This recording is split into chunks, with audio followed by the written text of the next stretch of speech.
A'udzu billahi minasyaitonir rajim.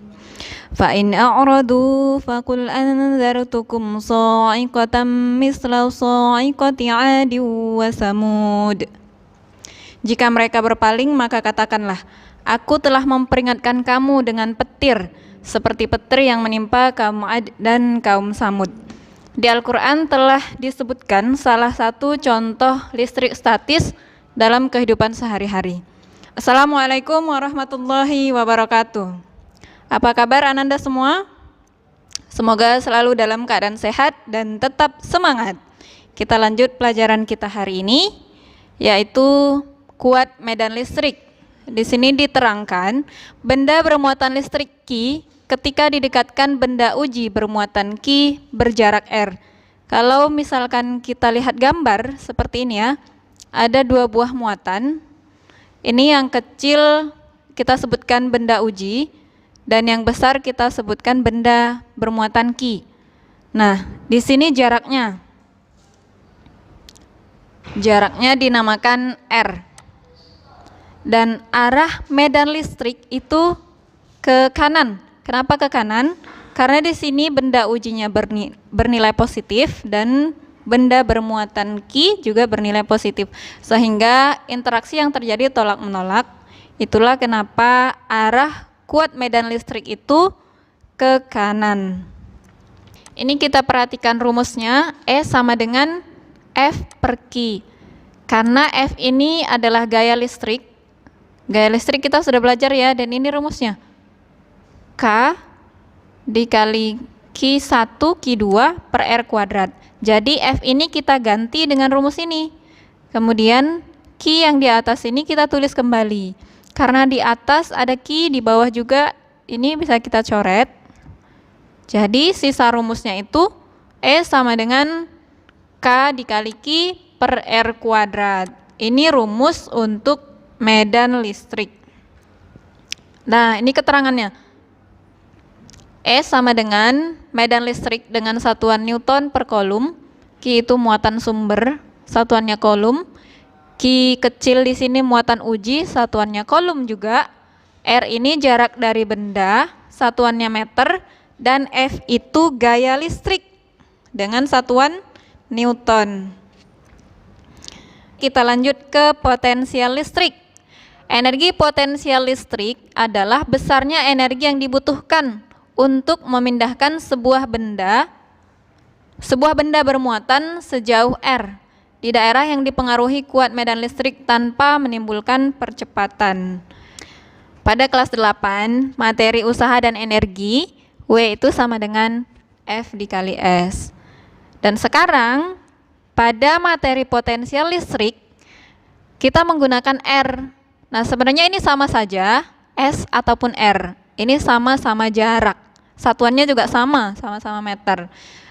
Jadi, rumus V, potensial listrik, itu sama dengan W per Q. Karena W ini sama dengan F dikali R, maka yang kita tulis di sini F kali R. Nah, sekarang kita masukkan lagi nilai F yang tadi. F itu kan sama dengan K dikali Q lagi per R kuadrat. Ini nilai F ya. Nah, ini nilai F. Nah, ini R-nya kita tulis kembali. R per Q. Karena di sini ada Q, kita coret. Yang di atas 1, yang di bawah 1. Terus R-nya yang di atas kita coret. Yang di bawah kita coret kuadrat. Maka sisa rumusnya K dikali Q per R. Jadi rumus potensial listrik itu V sama dengan K dikali Q per R. Ini dia. Ini keterangannya. V sama dengan beda potensial listrik. Satuannya bisa volt, bisa juga joule per kolom. K ini sama tetap nilainya, konstanta 9 kali 10 pangkat 9 Newton meter kuadrat per kolom kuadrat. Q1 itu muatan listrik, satuannya kolom, dan R jarak perpindahan, satuannya meter. Kita lanjut materi induksi listrik. Induksi listrik adalah peristiwa pemisahan muatan listrik pada sebuah benda yang disebabkan oleh benda lain yang bermuatan listrik tanpa menyentuhnya. Kita perhatikan di sini ada sebuah benda bermuatan positif. Kenapa bermuatan positif? Karena di sini kekurangan elektron. Kita perhatikan di sini jumlah elektron yang kurang ada 10 elektron. Dan benda kedua ini bermuatan negatif. Kenapa? Karena dia kelebihan elektron. Ketika kita induksi kedua buah benda tersebut seperti ini, kita dekatkan, ini dinamakan induksi, maka elektron pada benda ini akan berpindah dan positif yang di sini akan berpindah juga. Kenapa seperti ini? Karena negatif dengan negatif dia tolak menolak, dan positif dengan positif pun tolak menolak, maka mereka saling menjauh. Jadi yang dekat itu apa?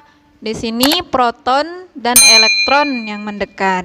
Nah, karena tadi di benda yang pertama kekurangan 10 elektron, ketika kita induksi seperti ini, maka elektron-elektron yang berlebih pada benda kedua akan berpindah. Nah, akan berpindah seperti ini. Ini yang dinamakan induksi listrik. Nah, jadi pada induksi listrik, sisi terdekat pada benda yang bermuatan listrik akan memiliki muatan yang berlainan jenis. Berikutnya kita masuk ke contoh soal. Yang pertama, titik P terletak 3 cm dari muatan sebesar 3 kolom. Besar medan listrik di titik P adalah ini. K kita tulis nilainya ini sama ya, tetap nilainya konstanta itu 9 kali 10 pangkat 9 Newton meter kuadrat per kolom kuadrat. R di sini dikatakan 3 cm kita tulis. Karena di sini masih menggunakan cm, satuannya harus kita rubah menjadi meter. Jadinya 3 kali 10 pangkat minus 2 meter. Dan Q di sini disebutkan 3 kolom. Ini kita tulis 3 kolom, dan yang ditanya medan listrik. Medan listrik itu lambangnya E. Kita perhatikan gambar ini, ilustrasi gambarnya. Ada 2 buah muatan di sini, satu muatan P dan satu lagi muatan Q. Di sini disebutkan jaraknya 3 cm, maka ini 3 cm. Kita gunakan rumus E sama dengan K dikali Q per R kuadrat. Ini nilai konstantanya kita tulis di sini. Ini nilai muatan 3 kolom, dan ini jarak 3 kali 10 pangkat minus 2 meter. Ini dikuadratkan. Kenapa? Karena di rumusnya dia menggunakan R kuadrat. Di sini kita tulis kembali 9 kali 10 pangkat 9 Newton meter kuadrat per kolom kuadrat dikali 3 kolom. Ini kita kuadratkan, 3 kali 3 sama dengan 9. 10 pangkat minus 2 menjadi 10 pangkat minus 4. Satuannya juga dikuadratkan, meter kuadrat.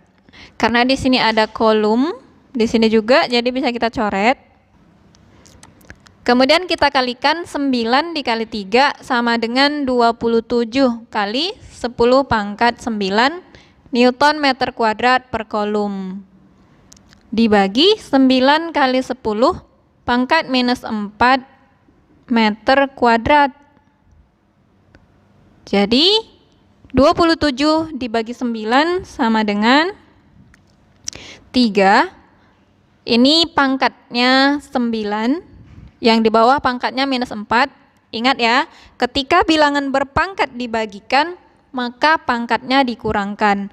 Jadi 9 dikurang minus 4 itu artinya 9 ditambah 4. Makanya besar medan listrik di titik P sama dengan 3 kali 10 pangkat 13 Newton per kolom. Kita lanjut contoh soal kedua. Sebuah titik X berjarak 9 cm dari muatan sebesar 4 mikrokolom. Besar potensial di titik X adalah, oke, kita tulis juga tetap di sini nilai K. Kemudian R-nya di sini 9 cm. maka kita ubah ke meter, jadi 9 kali 10 pangkat minus 2 meter. Besar muatan Q di sini 4 mikrokulum, dan mikrokulum juga harus kita rubah ke kolom, jadi 4 kali 10 pangkat minus 6 kolom. Kemudian yang ditanya di soal ini, besar potensial di titik X. Kita punya gambar di sini, dua buah muatan X dan Q dengan jarak 9 cm. Kita menggunakan rumus ini ya. V sama dengan K dikali Q per R. Jadi 9 kali 10 pangkat 9 Newton meter kuadrat per kolom kuadrat dikali 4 kali 10 pangkat minus 6 kolom dibagi 9 kali 10 pangkat minus 2 meter. 9 kali 4 itu sama dengan 36 kali 10 pangkat 3. Kenapa 10 pangkat 3? Ketika bilangan berpangkat dikalikan, maka pangkatnya dijumlahkan. Jadi 9 ditambah minus 6 itu sama dengan 3. Itulah kenapa di sini menjadi 10 pangkat 3. Satuannya Newton meter kuadrat per kolom. Karena di sini ada kolom, di sini juga kolom kuadrat, maka ini bisa kita coret. Dibagi 9 kali 10 pangkat minus 2 meter. Hasilnya 4 kali 10 pangkat 5 Newton meter per kolom. Ini di sini kan ada meter. Di sini meter kuadrat, maka bisa kita coret juga. Jadi satuannya itu Newton meter per kolom. Newton meter ini sama dengan joule. Dan joule per kolom itu sama dengan volt. Maka besar potensial listrik di titik X sama dengan 4 kali 10 pangkat 5 volt. Satu lagi contoh soal yang ketiga. Besar muatan yang dipindahkan dari A ke B adalah 30 kolom. Dan besar potensial listrik antara A dan B sama dengan 4 joule per kolom. Usaha yang dibutuhkan untuk membawa muatan dari A ke B adalah, kita tulis di sini nilai Q 30 kolom, kemudian V 4 joule per kolom, dan yang ditanya di sini usaha, lambangnya W. Maka kita gunakan rumus ini. Karena rumus dasarnya itu kan V sama dengan W per Q. Dan jika yang ditanya W, maka kita menggunakan rumus W sama dengan V dikali Q. Tinggal dikalikan saja. 4 joule per kolom kali 30 kolom sama dengan 120 joule. Baik, Ananda semua, sekarang kamu punya tugas ya, ada 4 soal. Assalamualaikum warahmatullahi wabarakatuh.